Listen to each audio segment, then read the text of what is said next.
Como podrán ver, el día de hoy lo que nos reúne es una propuesta que no tiene más de 30 minutos, calculo. Estaba yo acá leyendo, haciendo unas anotaciones y demás. Recibo un mensaje de Instagram y me pareció interesante. Así que, bueno, los quiero invitar a que todos podamos participar de una u otra manera a este, podríamos decir, debate. Porque es un debate, no un debate formal, evidentemente, pero va a haber dos posturas desencontradas, ¿no? Dos posturas distintas que van a tratar de transmitir sus ideas. Y bueno, y este tipo de diálogos yo creo de que siempre son beneficiosos, al menos para mí, siempre son beneficiosos. Así que quiero darle ahora sí la bienvenida a Eric. Eric me escribió hace, vuelvo a repetir, no más de 30 minutos, habrá sido.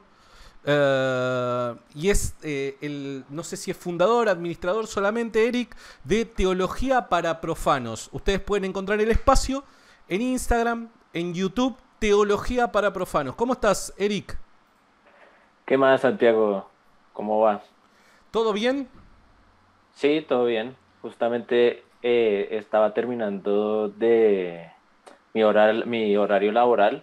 Yo soy profesor en un colegio y mientras hago mis actividades a veces veo debates suyos o cosas así y dije, pues, lo voy a escribir a ver qué dice. No pensaba que me fuera a escribir tan inmediatamente. Fue bastante repentino, como usted dice. Y pues dije, sí, pues aprovechar. Yo soy cofundador de Teología para Profanos, es un pequeñito canal ahí de YouTube y de Instagram, en el que justamente pues hablamos de teología para que nos entienda toda la persona que lo vea. Y, y pues es no confesional, o sea, soy yo y tres amigos más. Sí. Uno es súper católico, otro es también católico, el otro es agnóstico y yo que soy pues el ateo. Qué cóctel que tenés ahí, ¿eh? Sí, sí. Hace mucho tiempo, tengo que confesar algo, hace mucho tiempo que yo tengo el deseo de poder armar algo así, tipo una mesa de diálogo, debate, ¿no? No debates formales, sino más bien de esas conversaciones que pueden llegar a surgir, pero con personas de distintas cosmovisiones, ¿no? Si charlamos, como decíamos en off, ¿no? A mí personalmente mucho no me atrae charlar con personas que piensan igual que yo. A mí me gusta charlar con personas que no piensan igual que yo. Sí. Entonces me parece interesante. Ojalá yo algún día pueda hacer algo parecido a lo que hacen ustedes, que seguramente debe estar bueno. Eric, vos sos profesor de teología. Contanos un poquito de eso. Yo soy teólogo de Ok, profesión, ok. pero soy profesor de sociales. No sé si allá en Argentina se llama igual. Yo soy de Colombia Sí, no, y no. A ver, acá es, hay un profesorado de ciencias sociales. No sé si queremos decir lo mismo, pero sí hay un profesorado de ciencias sociales. sí, supongo que será lo mismo. Yo soy profesor de sociales en un colegio. Ok, ok. Fantástico, Sí, fantástico. Bien. Y bueno, nada, ahí charlamos un poco en privado, ¿no? Eric me decía para discutir algún que otro tema. Él me propuso, yo le dije, mirá, te soy sincero, como siempre le digo al público de este espacio, puedo tener opiniones formadas sobre muchos temas, como de hecho creo de que no necesitamos ser especialistas en una determinada área para tener una opinión que puede cambiar con el pasar del tiempo, pero no me gusta vender humo. Acá en Argentina decimos vender humo, ¿no? Como que darme la una de todólogo, ¿no? Los todólogos a mí no me gustan, me parece que venden humo. Entonces te digo, mirá, la verdad que hay ciertos temas que tengo que ver a ver si lo manejo como para debatir. Sí, te puedo dar mi postura al respecto, creo que puede estar justificada mi postura, pero para debatir ya es otra cosa. O sea, si te vas a plantar a debatir es porque vos realmente estás convencido de aquello que claro. vas a defender. Si no, es puro debatir por debatir nada más. Entonces, bueno, quedamos en poder tratar este tema. El tema que vamos a estar tratando hoy es la razón del origen de la fe cristiana. Eric me había contado por privado que justamente el tema de su tesis tenía que ver con algo vinculado a los primeros 3 siglos del cristianismo, si yo no me equivoco, Eric. Sí, es sobre el origen del cristianismo alejandrino. Ok. Y, o sea, específicamente es sobre la sexualidad en el cristianismo alejandrino visto desde la filosofía de Michel Foucault.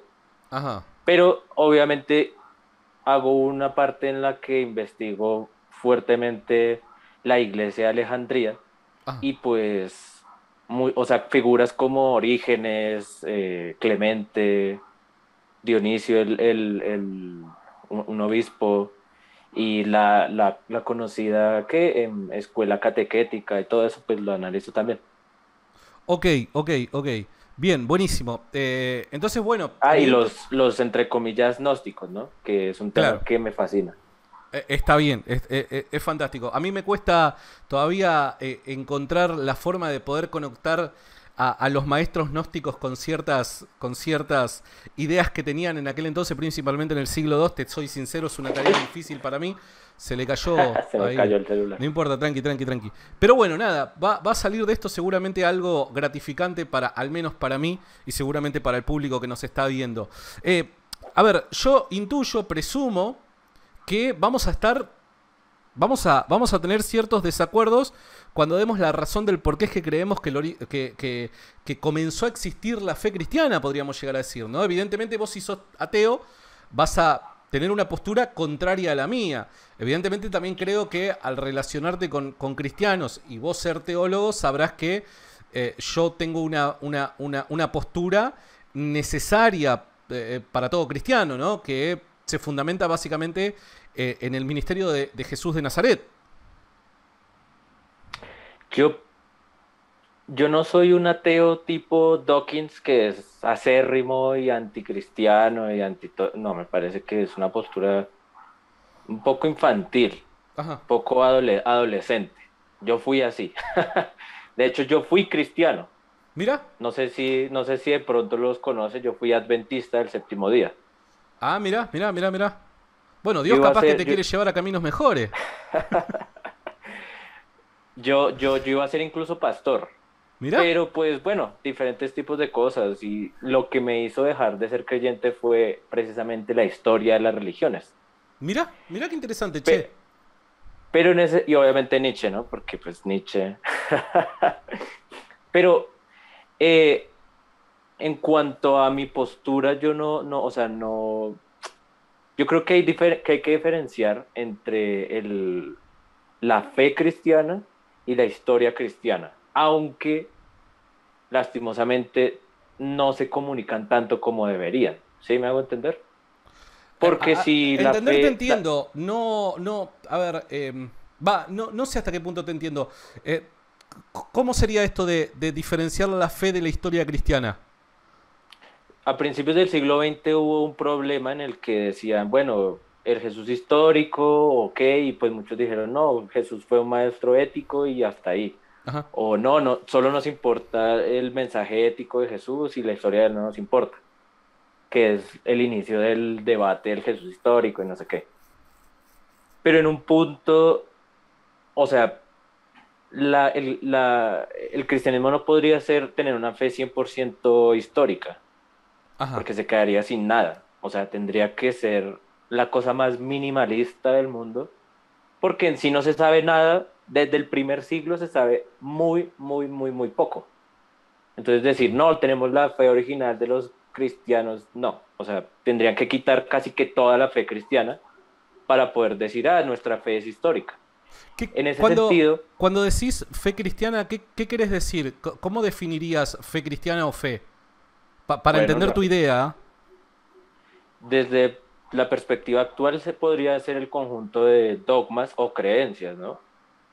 Un dogma o una creencia fundamental es que Jesús es hijo de Dios, Ajá. ¿no? Entendido como segunda persona de la Trinidad o el mismo Padre o la, la criatura más perfecta creada por Dios para la salvación de la humanidad. Si nos remontamos históricamente al primer siglo, eso no tendría sentido. Entonces, esa creencia fundamental, ese dogma principal, pues no es histórico. en el sentido en que no se remonta el Jesús que caminó en la tierra, sino que se remonta a una tradición de siglos que fue conformando y fueron los cristianos entendiéndose a sí mismos, entendiendo que creían y analizando lo que ya se había dicho respecto de eso. Ok. Ese también sería, o Eh, sea, es fundamental el asunto de la tradición. Entiendo, entiendo. A ver, yo estoy en desacuerdo con esa afirmación. Obviamente no es el motivo de nuestra discusión aquí, pero entiendo de que eh, históricamente no se puede demostrar que Jesús era el Hijo de Dios, porque pertenecería, o sea, la historia no puede eh, tratar ese tema de por sí, ¿no? Es un tema de la teología. Ahora, yo sí creo que hay buenas razones para creer de que dicha creencia es propia de pocos años después del ministerio de Jesús y es crucial en el siglo primero, ¿no?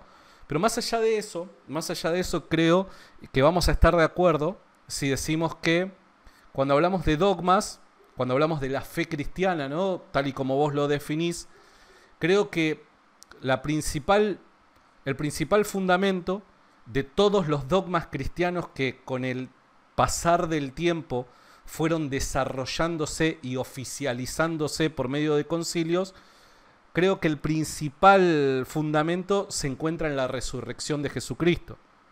O sea, de ahí, o sea, por medio de la resurrección, uno empieza a inferir ciertas cosas y el cristianismo comienza a construir toda esa torre teológica, podríamos decir, compuestas por dogmas que terminan siendo inferencias, ¿no? Tal y como la teología muchas veces sabemos que trabaja.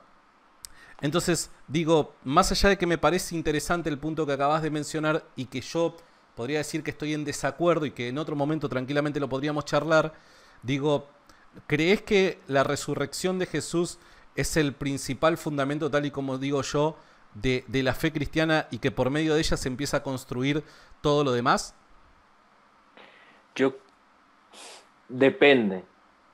Hubo como sí, a mediados del siglo pasado un teólogo que decía que, o sea, que dividía la fe de los seguidores de Jesús, no la fe cristiana todavía, entre prepascual y pospascual, que lo que determinaría la fe de los primeros seguidores de Jesús sería la Pascua o la muerte de Jesús.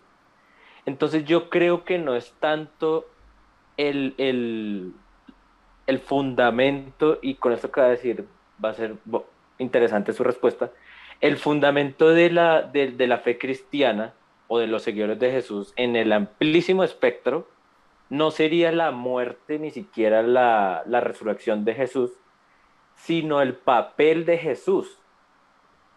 ¿Y a qué voy? Por ejemplo, si uno lee el Evangelio de Tomás, que se puede remontar a la misma época de los evangelios sinópticos, porque son puros dichos de Jesús, Jesús no menciona jamás, o sea, en ese evangelio no se menciona jamás la muerte de Jesús. ¿Cómo que Los no? cristianos, Sí, no, sí, te lo puedo no, demostrar. los cristianismos bueno, los cristianos, y si me lo muestra, no, no es retándolo, sino que si me lo muestra, pues sería interesante, pero los cristianismos de Alejandría no hacen énfasis en la muerte de Jesús, no les interesa la muerte de Jesús, sino el papel de Jesús.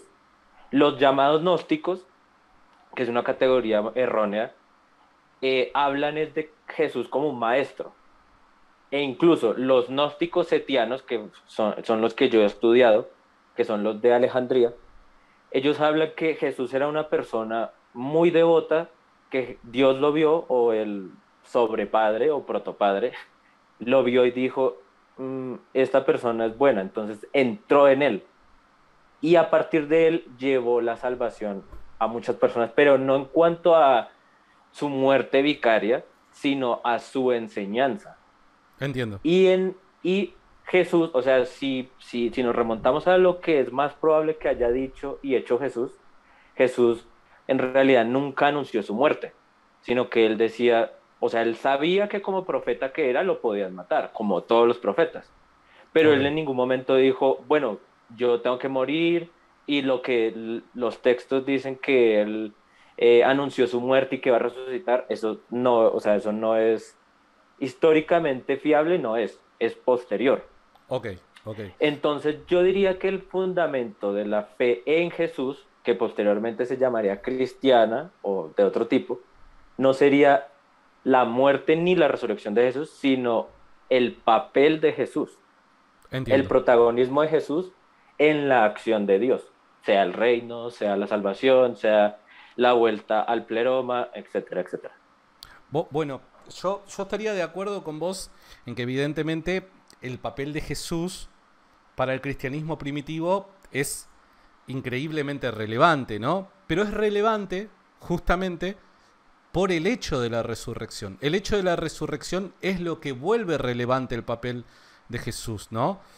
Tendríamos que, a ver, detrás de esta discusión hay muchas otras que probablemente el tiempo no nos den para poder dar, pero también tendríamos que discutir cuán confiables son los evangelios históricamente hablando. Personalmente, yo no asumo que los evangelios sean biografías en un sentido moderno de la palabra, sino más bien creo que son documentos teológicos, pero que particularmente la teología cristiana se fundamenta en, o al menos los autores de la primitiva teología cristiana de mediados del siglo I, fundamentan sus ideas teológicas en lo que ellos dicen que han sido hechos históricos. Por ende, los autores de mediados del siglo I, cristianos, no desvinculan la teología de los hechos históricos, sino que creen de que uno fundamenta al otro o uno es básicamente o sirve para transmitir un mensaje teológico subyacente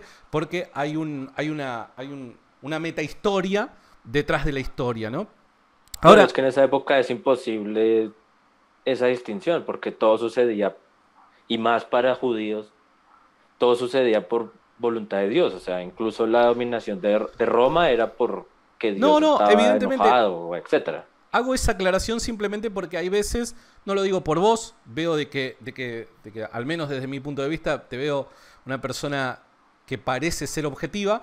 Si no lo digo porque muchas otras personas, como vos decías al inicio, ¿no? Tienen este sesgo que mediante los lentes del siglo XXI tratan de analizar toda la historia y terminan cayendo en Sí, el claro. anacronismo, ¿no? Entonces, hago esa aclaración simplemente por ello, pero evidentemente en el mundo antiguo no existía tal cosa como la independencia, o sea, ¿cómo podemos llegar a decir? Sí, la independencia del mundo material del sobrenatural, ¿no? O sea, No ambas existía historia realidades secular. coexistían totalmente, totalmente. Pero volviendo a dos puntos que mencionabas anteriormente, primero lo del papel de Jesús. Yo creo de que evidentemente sí, es importante para la teología cristiana, pero la importancia la adquiere por medio del hecho de la resurrección. Si Jesús no hubiera resucitado de los muertos, el ministerio de Jesús probablemente hubiese sido algo anecdótico que alguna persona lo hubiese guardado en sus memorias porque fue partícipe de cosas que eran poco habituales, pero nada más que eso.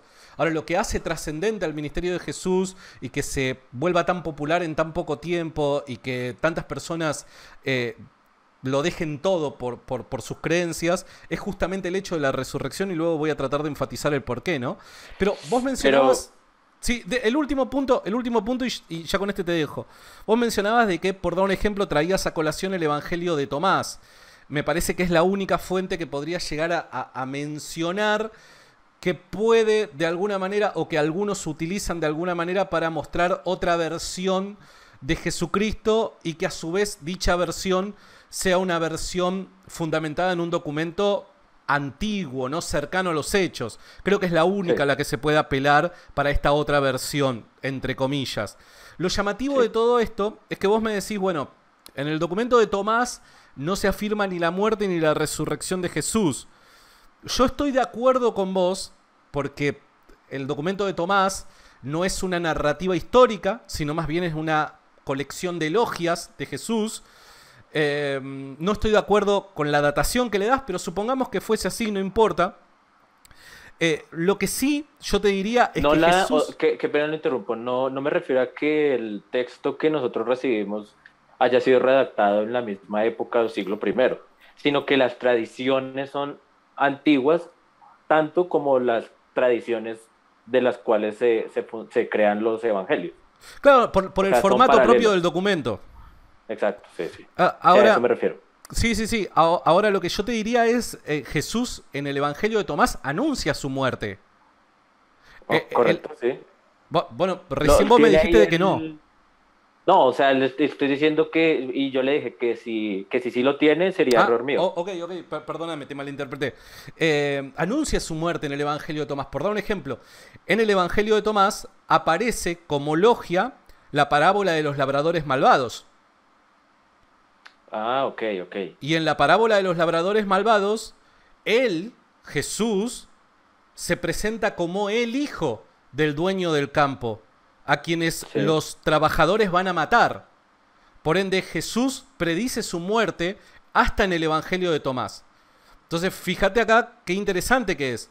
Porque sí lo hace, y lo hace una fuente que no necesariamente es del cristianismo que hoy consideramos ortodoxo. correcto. Sí, sí, sí. Es cierto, bueno, en eso cometí un error, pero no se puede tener como igual el hecho de que él asuma que lo puedes matar, como profeta que es, a las tantas menciones que hacen los evangelios sinópticos, y pues peor Juan, ¿no? Que dice que él va a morir y va a resucitar y o sea, ya un poco más cristianizado, ¿no? A eso también me refería a eso. Claramente, pues sí, omití que eso existía, pero con Tomás también me refiero a una línea de cristianismos, bueno, llamémoslos cristianismos, que no veían en la muerte, ni siquiera en la vida de Jesús, algo importante. De hecho, el mismo Marcos se enfoca solamente cuando se bautiza, listo, empieza el ministerio. A él no le interesa quién era antes, ni su familia, o sea, el énfasis en la vida de Jesús era muy, o sea, era muy específico de una línea de cristianismo. Pero los grandes herejes, entre muchas comillas, no se preocupaban por la vida de Jesús. O sea, por ejemplo, Basílides, no les importaba la vida en cuanto a hizo esto, hizo lo otro, murió, resucitó. No, sino que era un gran maestro, nos iba a traer la salvación, pero en cuanto al conocimiento y la introducción en la vida de Dios, ni siquiera mismo Pablo le interesa tanto la vida de Jesús, le interesa lo que hizo Jesús. Entonces, si bien la muerte de Jesús es innegable, porque pues es de lo más fiable que existe, no es lo más importante para todos los cristianismos. No todos los cristianismos pensaban que eso fuera relevante. A eso también me refiero. Ok. Sino que en el cristianismo mainstream, o el que tenemos hoy en día, o el que se llamaría la protoiglesia, era importante y por eso hasta nuestros días es la base fundamental de la fe. Pero si usted lee otros textos como los de los grandes herejes o los que yo he analizado que son los de los gnósticos setianos, no se menciona la muerte de Jesús y si se menciona es como, bueno, murió, pero lo importante es que él era la encarnación de la protenoia o de la madre o de no sé qué. Bien, Entonces, te entiendo. y Bien. seguían siendo cristianos. Ok, ok, bien. Bueno, técnicamente si eran llamados herejes, no sé hasta qué punto estarían de acuerdo aquellos cristianos que lo llamaron herejes, No, no, no, yo por eso lo pongo entre mil comillas. Es como claro, para que nos entendamos, no porque para era... mí eran cristianos. Está bien, está bien, está bien. Para aquellos no. Para nosotros, bueno, lo podemos discutir. Bueno, volviendo a este punto, el tema de cómo lo presentan los gnósticos a Jesús y la poca relevancia que puede llegar a tener la vida de Jesús hasta para autores como Marcos, ¿no? Es que justamente, y ahí vos sos mucho más hábil que yo, pero creo que me vas a respaldar en esto, justamente porque por las creencias gnósticas, justamente por las creencias gnósticas, es que a los gnósticos poco les interesa charlar el tema de la muerte y mucho menos el tema de la resurrección.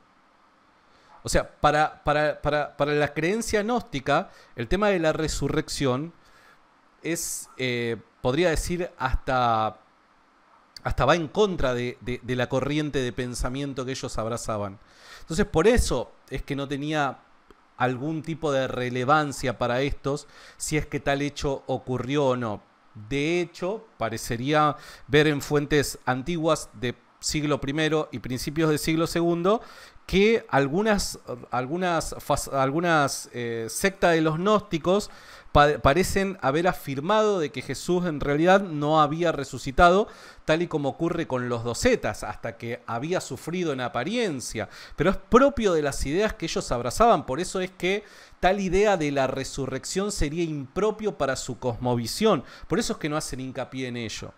Ahora, evidentemente Tomás es un texto gnóstico, lo sabemos por su introducción, que me parece que es evidente. Si querés después la discutimos si no pensás así, pero creo que vas a pensar así porque es evidente la introducción de Tomás que te conduce a un autor gnóstico, más allá de que no sepamos quién lo haya escrito. Y por otro lado planteás el tema de Marcos, ¿no? Y el poco interés que tiene Marcos en otras etapas de la vida de Jesús y se centra particularmente en su muerte, toca muy por arriba el tema de la resurrección, pero quizás el centro de atención de Marcos es la última semana del ministerio de Jesús, ¿no?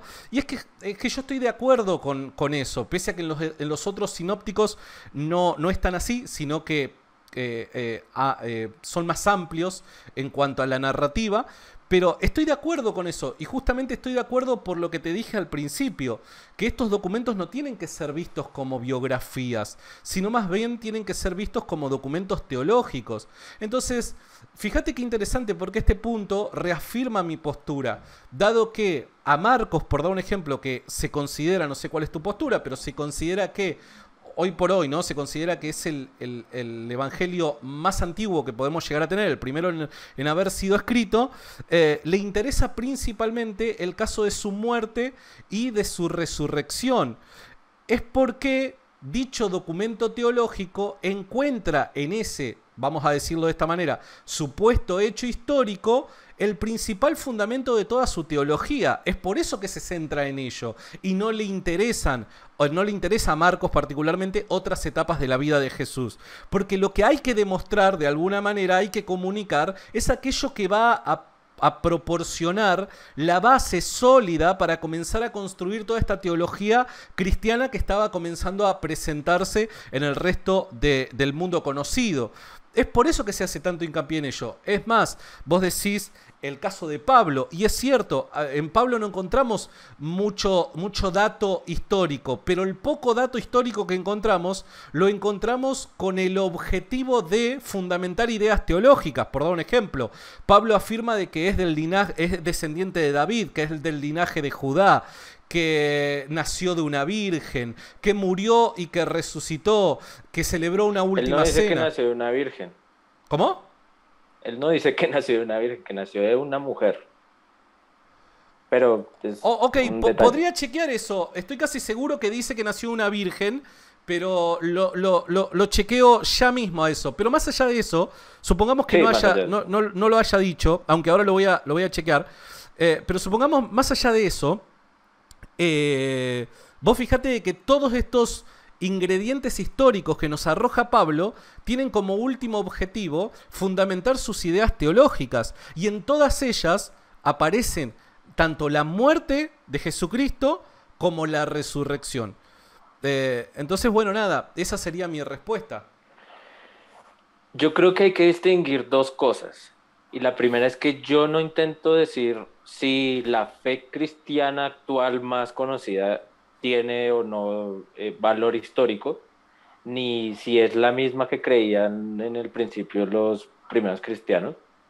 Lo que yo estoy intentando decir es que el cristianismo en un origen era demasiado diverso, tan diverso que hay tradiciones para las cuales la muerte de Jesús no tiene ninguna importancia. Hay tradiciones para las cuales la muerte de Jesús es vital, como es el cristianismo, pues que sobrevivió de los padres de la iglesia y pero hay una inmensidad de, de cristianismos o seguidores de Jesús que han tenido énfasis muy distintos. O sea, los primeros seguidores de Jesús, que serían más judíos en cuanto a que vivían en Israel, la muerte de Jesús les pareció, perdón, les No, no, pareció un está bien. Y escándalo. aprovecho a decir que tenés toda la razón. No dice que nació una virgen, sino una mujer. Lo acabo de chequear. Entonces, bueno, el hecho del nacimiento original también puede ser otro ejemplo de una corriente que tenía cierto tipo de pensamiento más aristotélico, más griego, más filosófico, y que decía como, bueno, si nació de hombre, no podría ser divino, y etcétera. Y de hecho, hace poco leí un texto que me dejó loquísimo respecto a el origen de la tradición del nacimiento fantástico de Jesús, y dice que se remonta originalmente a la sospecha sobre el nacimiento de Jesús. O sea, que históricamente había una sospecha sobre cómo había nacido Jesús. Entonces, de hecho él se lo dice, no es su papá Pepito y su mamá Pepita, y él desconoce su familia y todo eso. Y entonces, ¿por qué ni Pablo ni Marcos hablan del nacimiento virginal, sino solamente Marcos y Lucas? Y ni siquiera Juan habla de ese nacimiento virginal ni fantástico. En Bien. Juan no hay nacimiento fantástico. Es porque es una corriente específica con un pensamiento específico que encontró un problema específico en eso, y es que el nacimiento de Jesús era un problema del tiempo, desde la misma vida de Jesús, que es posible que hayan acusado realmente a María de adulterio, e incluso que acusaran a Jesús de ser hijo de los demonios Ok. por una tradición intertestamental del nacimiento de Noé, del nacimiento sí, de Noé, que él era hijo de los gigantes. Entonces, por eso es que esos evangelios dicen como, bueno, hay que dejar en claro que es un nacimiento sobrenatural del Espíritu y del Espíritu Santo, del Espíritu bueno, porque en la tradición apócrifa a Noé se lo acusaba de que era hijo de los gigantes, que eran como los demonios pues de la tradición intertestamentaria, y se decía le decían sus acusadores que había nacido del Espíritu. Entonces por eso esos evangelios dicen, él nació del Espíritu de Dios, y por eso Dios le manda un ángel, para que sea muy claro. Pero Entiendo. entonces a otros cristianismos no les importaba nada, absolutamente eso. A Pablo no le importa cero. Para Pablo Jesús es una persona enviada por Dios, como lo pudo ser cualquier profeta, que Dios cogió y en la muerte lo elevó a ser el Cristo. Incluso en Hechos, Pedro dice, a este que vosotros mataste, Dios lo ha levantado y lo ha hecho rey, lo ha hecho Cristo y profeta, y Señor, perdón, Cristo y Señor, lo ha hecho. O Ok. sea que en el origen del cristianismo hay 700 mil millones, pues es una exageración, de corrientes que confluyen por dinámicas, por distintas dinámicas. Ok. Entonces, Bueno, el, pero lo que yo podría decir al respecto, primero no estoy para nada de acuerdo y me parece que algunas aclaraciones que haces terminan contradiciendo tu punto. ¿Por qué no estoy para nada de acuerdo? Porque creo que dicha conclusión, tratar de eh, tratar de justificar la razón del por qué es que aparece la Virgen, ¿no? Tratar de justificar la razón del por qué es que aparece la Virgen es por los rumores que se habían popularizado en cierta comunidad, me parece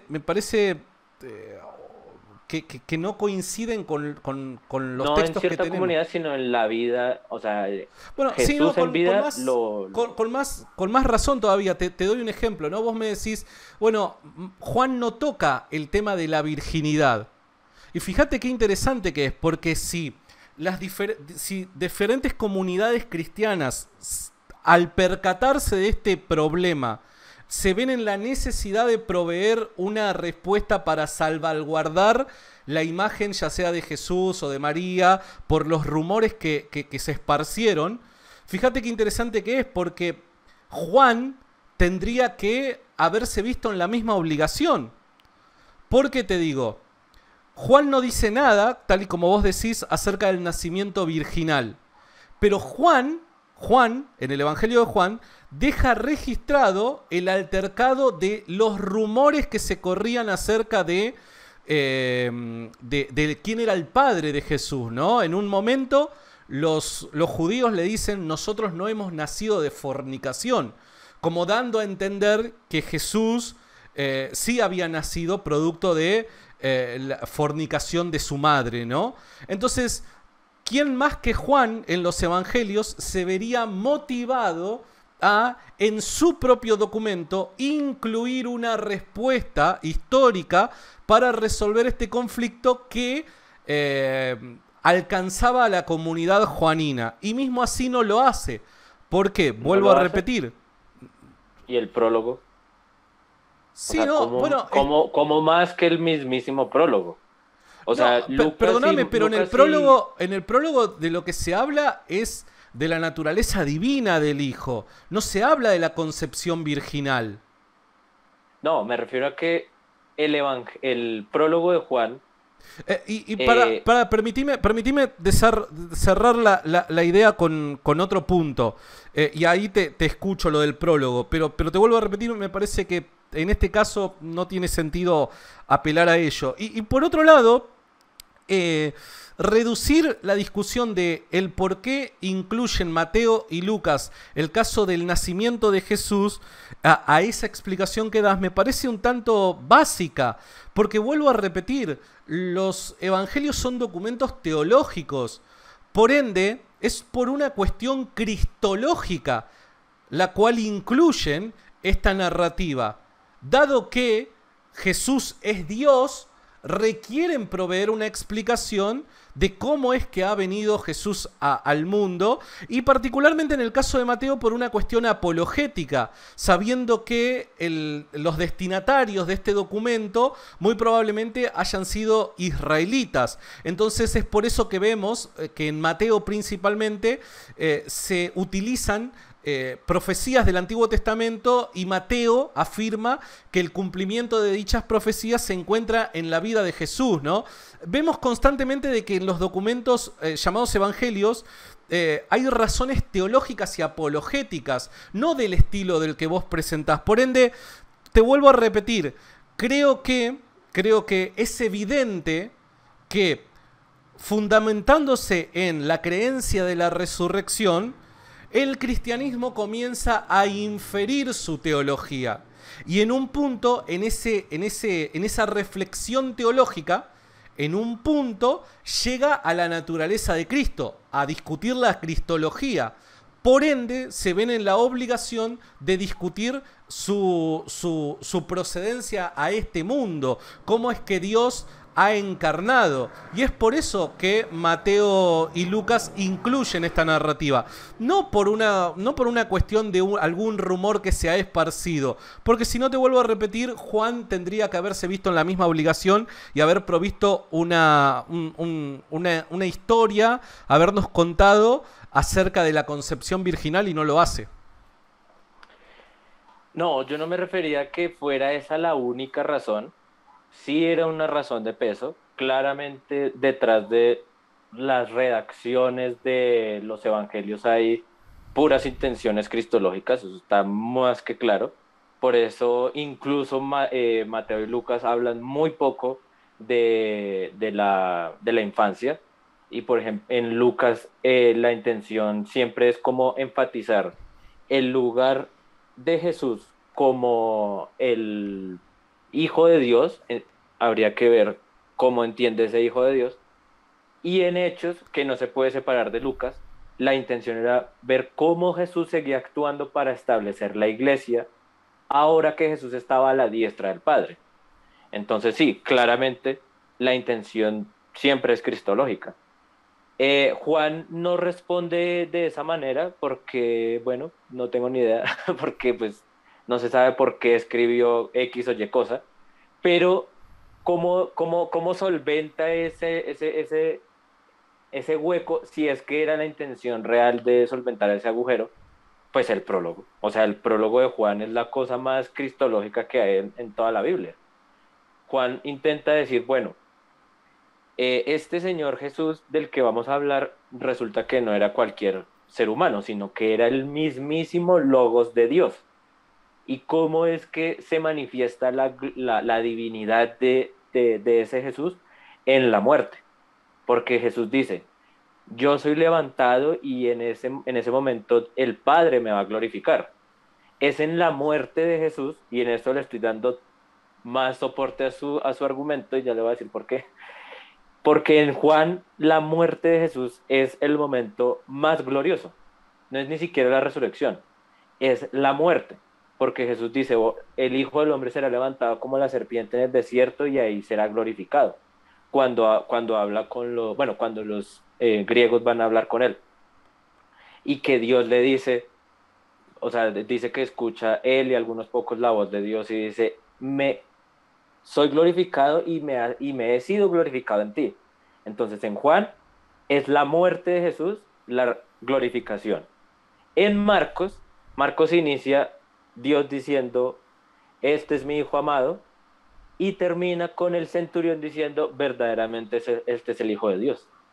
Entonces la teología completa de Marcos es, Jesús es el Hijo de Dios. Lo dice el Padre, lo dicen los extranjeros. Mateo y Lucas por eso también meten las genealogías para el asunto de las profecías y etcétera. Pablo también dice que es por la resurrección, ya no tanto la muerte, que es por la resurrección que Jesús es glorificado a la diestra del Padre. En Apocalipsis es el Cordero por cuanto degollado que puede abrir los sellos y está a la diestra del Padre. O sea, la muerte y resurrección de Jesús es vital en todo el Nuevo Testamento, pero en ese tipo de cristianismo, en esa corriente de cristianismo. ¿Y cuál otra corriente hay? Bueno, a ver, para ir recapitulando. Bueno, hasta este punto llegamos a un acuerdo en que, al menos en la corriente cristiana bíblica, podríamos llegar a decir, novotestamentaria, el hecho fundamental de la teología y de la religión cristiana como acto vital que da inicio a la misma es el hecho de la muerte y la resurrección, al menos en esta corriente. En esto estamos de acuerdo. Ok, fantástico. Las cartas de Juan también, por ejemplo, la primera carta de Juan. Fantástico. Bien, entonces, hasta acá llegamos en que estamos de acuerdo en este punto. Bien, vos decís, sí, bueno, hay otras comunidades cristianas que no opinan como los documentos que nos han quedado registrados en el Nuevo Testamento. Ok, esa ya es otra discusión. ¿Qué comunidades son esas que vos decís, no, para estas comunidades no es lo más importante la muerte y la resurrección? Pues todo lo que la iglesia, y no me refiero a la iglesia católica, a eso, sino al cristianismo que se estableció, lo que ese cristianismo quiso, es que tampoco me gusta como los complots, las cosas, ¿no? Es como un movimiento muy natural en las religiones que una postura se imponga intentando callar a las otras porque ambos creen que están siendo lo más justos posible. Pero entonces tenemos a los gnósticos, que bueno, serían los marcionitas, los basilidianos, los barbelonósticos, los setianos, bueno, supongamos, ese tipo de pero supongamos gnósticos, que son esos. Los Todas estas corrientes son propias del siglo II. No. ¿Cuál sería del siglo I? El cristianismo alejandrino. que es esencialmente gnóstico. Odio la palabra gnóstico, pero es para que nos Sí, entendamos. para que nos entendamos. El cristianismo alejandrino es esencial e históricamente gnóstico. Ok, Desde que existió en el siglo I es gnóstico o ok, ok. demiúrgico, llamémoslo así, Bien, que bien, es bien. como Te hago más una pregunta y accurate. esta no es una pregunta con doble sentido, guarda, ¿ah? Es una pregunta sincera.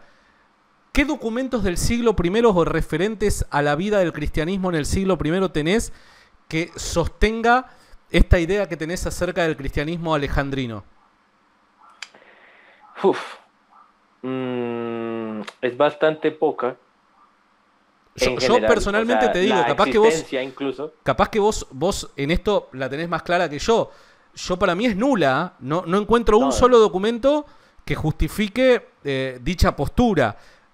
Puedo en... no, ojo, A ver. una cosa es que no existan documentos del siglo primero que certifiquen que siquiera existió el cristianismo Ajá, fuera de Israel, ajá. y mucho menos pues en Alejandría.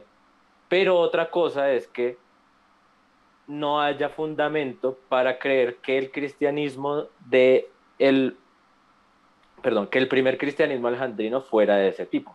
No, yo creo de que en Alejandría ya había cristianismo para el siglo primero. Yo creo que sí. Ahora, yo no tengo Pero no buenas hay fuentes. documentos. Ahora, lo que yo te estoy planteando es que no tengo buenas fuentes para poder hacer algún tipo de afirmación acerca de qué tipo de creencias tenían el cristianismo alejandrino para el siglo primero. No tengo ninguna fuente. Es a eso a lo que me refiero. No te estoy pidiendo una fuente del siglo primero, sino una fuente que me describa qué es lo que creían los cristianos alejandrinos en el siglo primero. Eso, pues la respuesta que le voy a dar parece que es como darle muchas vueltas, pero bueno, los textos eh, de Nag Hammadi los, los conoces, sí. O Sí. sea, dentro de los textos de Nag Hammadi hay muchos que son de la corriente setiana. Setiana se refiere a que tenían a Set, el hijo de Noé, como un ser muy importante e incluso preexistente. Ujú. Y pues la mezcla que hubo con el cristianismo fue que Jesús tomó el lugar de Set. Es una relación ahí entre judaísmo de esa época, bueno, Bueno, un pero rollo eso, pará. tenaz. Eso es especulación, ¿eh? A ver, ¿Qué? no hay un documento que pueda vincular ni de forma implícita dicha idea. Esto es especulación, esto es una hipótesis, pero que no está fundamentada en evidencia. Pero, ¿qué es una hipótesis? Me De lo que refiero dije, ¿qué es a una hipótesis? esta idea de la supuesta relación causal que hay en la teología alejandrina de ciertas comunidades en donde se habla acerca de Set o estas creencias y vincularla de alguna manera con la teología cristiana. No hay una relación causal que vos puedas decir, aquí hay un conector y yo Claro que sí. en mi trabajo de reconstruir la historia puedo brindar esta evidencia a favor de esta hipótesis que tengo. Sí, claro que sí. O sea, todos los académicos que tratan el tema de los gnósticos y específicamente, o sea, el más conocido es David Brake, dice, o sea, señala claramente que existe esa relación. Toda la academia, o sea, el único, ¿cómo es que se llama? El único que está en contra es un señor de apellido Wright, que es de los primeros en estudiar el cristianismo alejandrino, y él sostiene que no eran cristianos y bueno, pero no, toda la academia lo respalda. Y yo iba más allá de eso, y es el asunto filológico, que los textos que tenemos hoy en día son claramente traducciones al copto del griego, y es griego de finales del primer siglo. Tipo, o sea, máximo 90 y 150. O sea, los textos que tenemos hoy en día filológicamente se pueden rastrear a esa época. Además de que hay un documento que se llama, un documento como del siglo V que se llama, bueno, es la historia eclesiástica de Alejandría, que habla de los obispos, no, sino presbíteros, sí, presbíteros que hubo hasta el primer presbítero en conexión con Roma, que es del siglo segundo.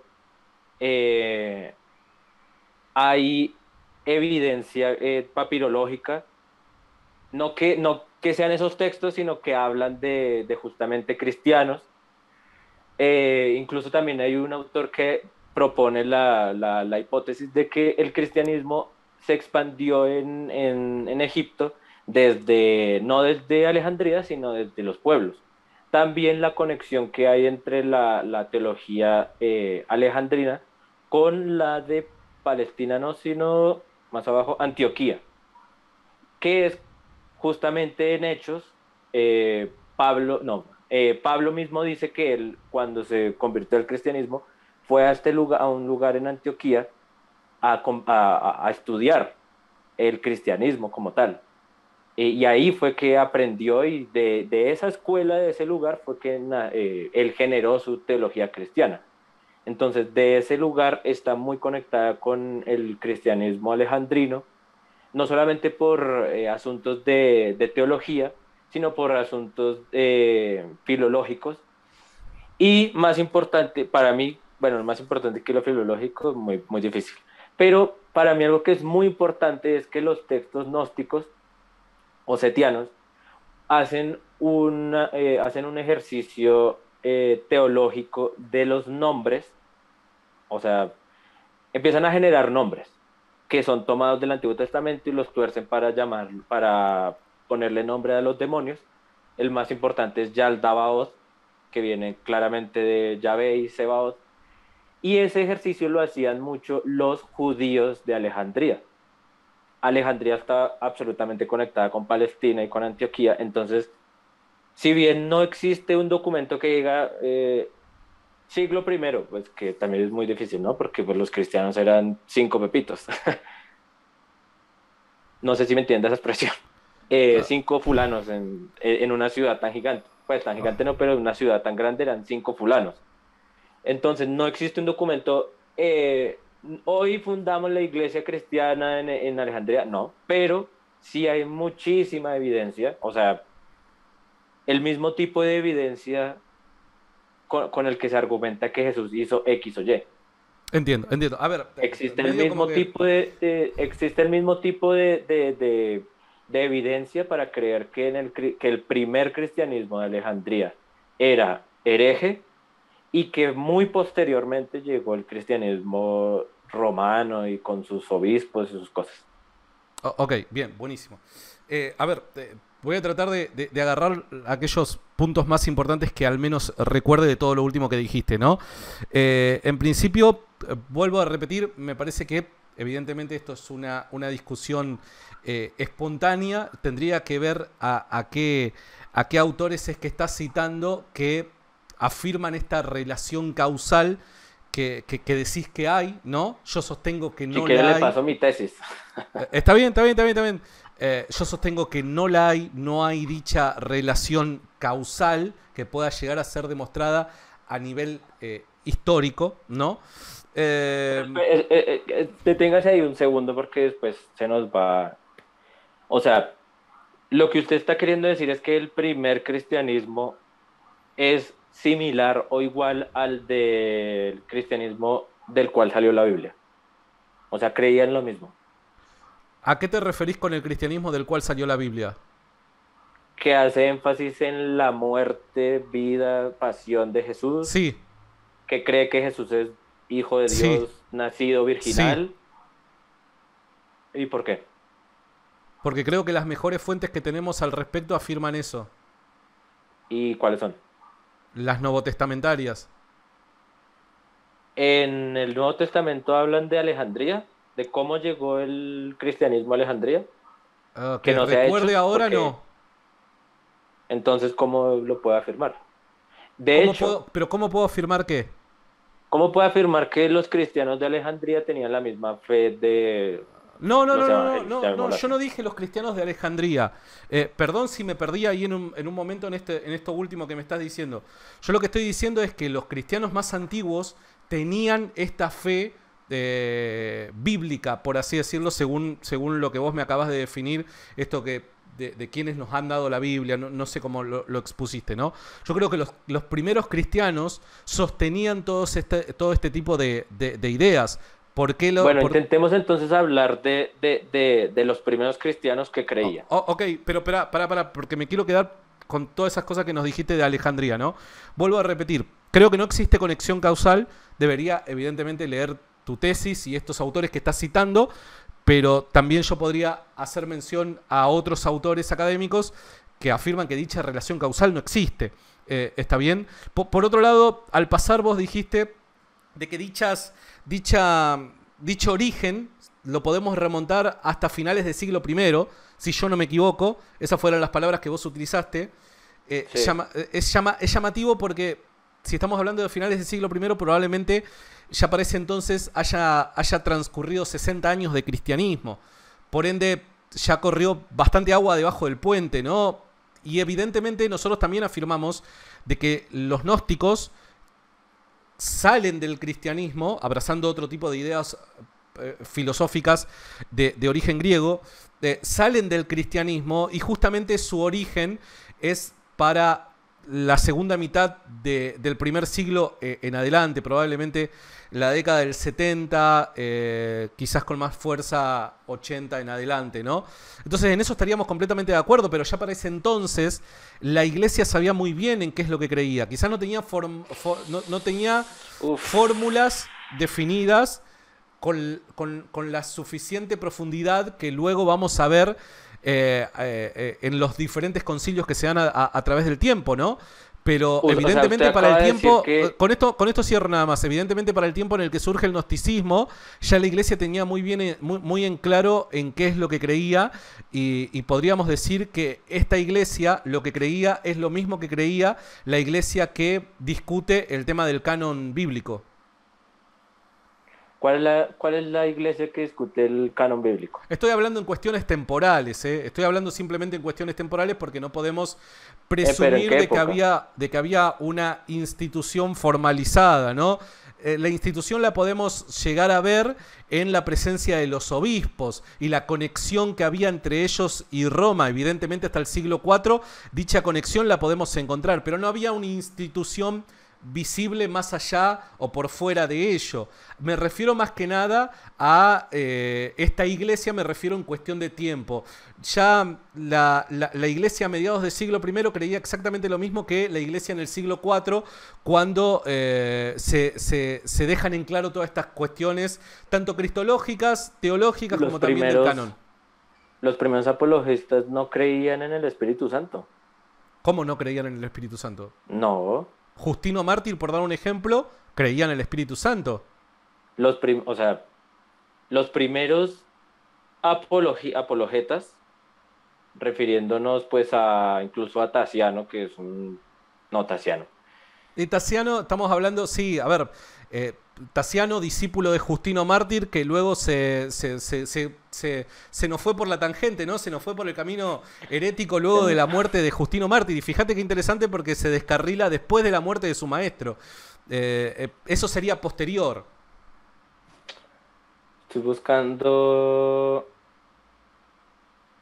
lo del origen del cristianismo en Alejandría, pero no, o sea, no podemos decir, o sea, no podemos decir que el cristianismo en el siglo I creía lo mismo que el cristianismo en el siglo IV. El, Sí, el creo que sí, lo podemos dogma, decir. bueno, sí, el dogma de la Inmaculada Concepción inicia en el siglo III. Perdón, pero no se... La consubstanciación, siglo III. No podemos hablar, Sí, pero... incluso la transubstanciación, siglo III. Ok, bien, O me sea, parece que... A ver, la presencia real de Cristo en la Eucaristía, eso no es siglo I, eso es máximo siglo II mitad. no, yo podría elaborar un caso a partir del siglo I, tranquilamente. Pero más allá de eso, Que acá una vos cosa estás es elaborar confundiendo un algo. caso, Pero y pará, otra a vos cosa acá estás es confundiendo algo. Vos estás confundiendo lo que es la creencia primitiva con el desarrollo reflexivo teológico que luego se formaliza en diferentes concilios. Yo hice tal distinción. Por dar un ejemplo, la creencia trinitaria la tenemos ya en la primera mitad del siglo primero. Ahora, se oficializa y se desarrolla en los siglos siguientes. ¿a qué se Evidentemente refiere hay un trabajo reflexivo, teológico, que lleva su tiempo, pero la creencia está presente.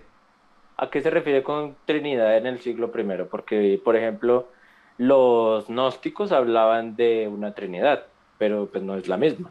No, no, evidentemente no es la misma y de la misma forma que hoy por hoy podríamos decir que la comunidad científica está de acuerdo en que la Tierra es un geoide, hay algún que otro marmota todavía que cree que la Tierra es plana, ¿no? Y que la está discutiendo. Entonces, siempre hay personas o grupos minoritarios que van en contra de la corriente, de lo que se cree y demás. Acá la cuestión está en que, más allá de esos grupos, que evidentemente existían, vuelvo a repetir, nadie niega la existencia del gnosticismo, en la segunda mitad del siglo primero yo ya lo ubico, y el gnosticismo como tal, asumo que tenía creencias distintas al cristianismo llamado ortodoxo, y mismo así yo sostengo que el cristianismo primitivo creía en todo este tipo de cosas.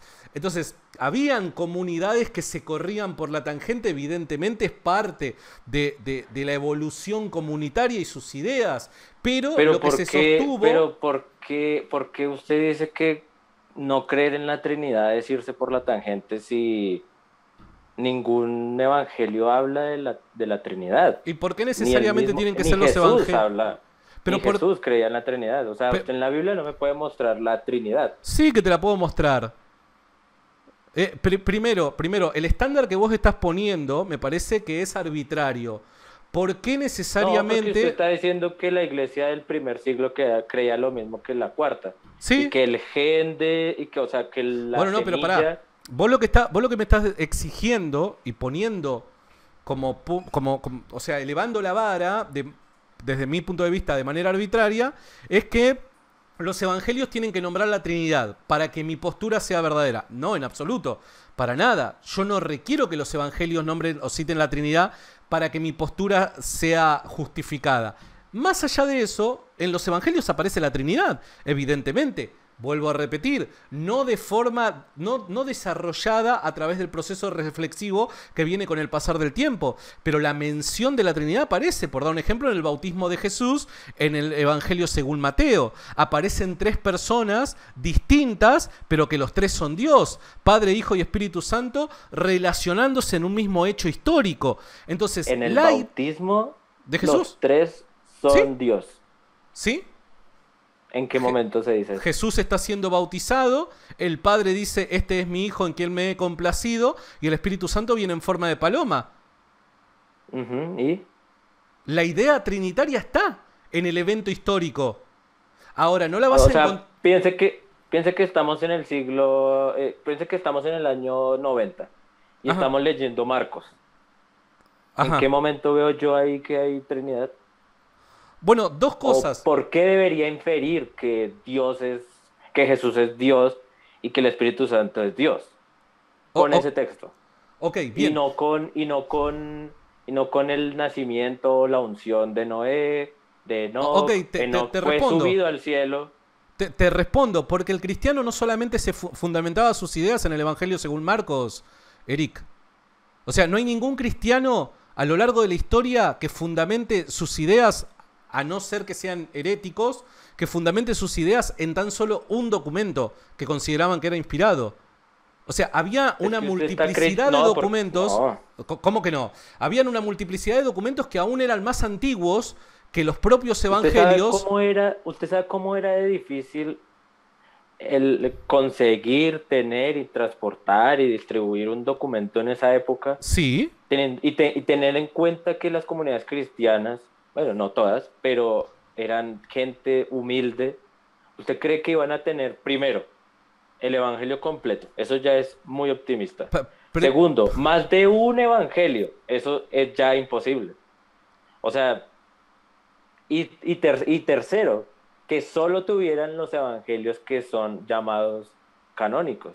Bien, bien, te respondo. Porque, porque Eusebio dice, y Orígenes también, bueno, y Ireneo, bueno, Ireneo es un testigo, es un testimonio del Pero cristianismo déjame alejandrino de responderte. esa época. Pero espéreme, porque ellos dicen que muchos cristianos tenían varios documentos, el Evangelio de los Hebreos, el Evangelio de Pedro, el Evangelio de no sé quién, No, y Eusebio un dice que el Evangelio pedacito, de Pedro no era, no pero que debía lo ser. tenían, pero había comunidades que lo tenían, Sí, ¿o no? evidentemente habían algunas comunidades que lo tenían O y sea, pensemos en una cosa, hay una comunidad en, hay una comunidad en Jerusalén, antes del 70, ¿no? Obviamente, y hay una comunidad en Antioquía. ¿Cómo se iban a comunicar esas comunidades? O sea, bien, si se buenísimo. comunicaban, era muy poco, si es que se comunicaban. Y los evangelios, no era que, listo, tengo este evangelio completo, vaya y distribúyalo. No, eran cosas chiquitas, por eso los textos de Pablo son pequeños, Ok, ok, porque la bien. distribución era muy compleja. Ok, ok, Y, bien. y otra cosa, dentro de los mismos evangelios hay contradicciones de la Bueno, pero creencia en pará. Jesús. No me sumes ideas porque si no, no te voy a poder responder No, es nunca. que o sea, lo que usted dice es que ningún cristiano nunca se ha basado en un evangelio, es una perspectiva muy actual, porque todo el mundo tiene en su casa una Biblia, y en la No, Biblia no están los estoy cuatro cometiendo ese evangelios, error. pero en Te- esa te- época no existía el término evangelio ni siquiera. O sea, no como lo entendemos nosotros, claramente. ok, bien, Era buenísimo. un libro, lo que decía uno, lo que decía otro, incluso Bueno, a veces te puedo responder mezclaban. porque si no son mil cosas y no me da el tiempo para responder ni tampoco me las recuerdo y va a quedar como que no te respondí. Bien, primero, la exigencia de que dicha creencia aparezca en un evangelio y que basado en ese evangelio la comunidad de finales del siglo I pudiese entender cierta idea dogmática, me la pusiste vos. De que en Marcos aparezca particularmente la Trinidad, vos fuiste el que me la puso. Por eso es que yo estoy respondiendo de esta manera. La Trinidad. Vos fuiste el que me exigió que pudiese Ya, demostrar ya. que en Me confundí, Marcos perdón. Sí, sí, sí. aparezca eso y cómo una comunidad de finales del siglo I, utilizando el Evangelio de Marcos, podía encontrar la Trinidad. Entonces, Sí. a ver, vos estás pidiéndome algo que luego me demandás de que es insólita mi postura. ¿Por qué? Porque para No, ese tiempo. No, yo pero le ahora dije déjame, una pero comunidad que déjame cerrar la idea. yo Déjame, le dije déjame una cerrar la comunidad idea que porque si no yo leyera te esa escucho y vos no parte me del escuchás. bautismo. Ok, bien. Entonces, la exigencia de por sí ya no tiene sentido, dado esto último que acabas de decir, que para aquel entonces las comunidades no podían tener los documentos por lo costoso y laborioso que eran. Entonces ya la exigencia de por sí que vos me pedís que en el Evangelio de Marcos se encuentre, ya no tiene sentido. Por otro lado, te cuento que en las propias epístolas de Pablo, por dar un ejemplo, cuando vos lees la epístola a, si yo no me equivoco, los colosenses, Pablo le pide a los colosenses que puedan ponerse al tanto acerca de qué fue lo que él les escribió a los laodicenses y que de alguna manera se intercambien las epístolas. Entonces ahí vos podés ver que para una etapa muy antigua del cristianismo, muy temprana del cristianismo, podemos adjudicarle principios de la década del 60, ya esta costumbre de entre iglesias intercambiar documentos pertenecientes o de autoría apostólica era común. Vos decís, esta relación entre iglesias no se daba en aquel entonces. Perdón, pero una de las primeras epístolas que Pablo escribió es la de los Gálatas. Y ahí vemos cómo Pablo se relaciona tanto con Santiago, Pedro, Juan, y existía y se promovía dicha relación. Cuando surge un disturbio ahí doctrinal y demás en Hechos capítulo 15, ¿cómo lo arreglan? Por medio de un concilio, y estamos hablando probablemente de la década del 50. Entonces, vos decís, bueno, pero no hay esa relación entre iglesias. Claro que las hay, y las hay muy poquitos años después de la muerte de Jesús. Pero por otro lado, el tema acá ni siquiera llega a ser importante esta evidente promoción y transmisión de los documentos que la había ya para ese entonces, como te he mostrado, sino que a su vez recordemos de que era muy importante para aquel entonces la transmisión de las verdades teológicas y el testimonio apostólico por medio de la tradición oral. ¿Qué pasó? Oral, sí, lo que usted dice. Por medio de la tradición oral. Entonces, ni siquiera necesitamos dicha transmisión documental para sostener de que las verdades teológicas que creía el cristianismo ortodoxo se podían transmitir y podían llegarse a conocer por diferentes comunidades por medio de la oralidad. Y de hecho tenemos múltiples citas orales de esta oralidad, de esta práctica en las epístolas de Pablo, que son terriblemente tempranas. Estamos hablando de probablemente 40 años antes del primer rastro que podemos encontrar del gnosticismo al que vos estás haciendo referencia. Entonces, creo, y vuelvo a repetir, la evidencia que sostengo y la cual justifica mi postura es muy pero muy buena cuando la comparo con la que de repente vos estás presentando.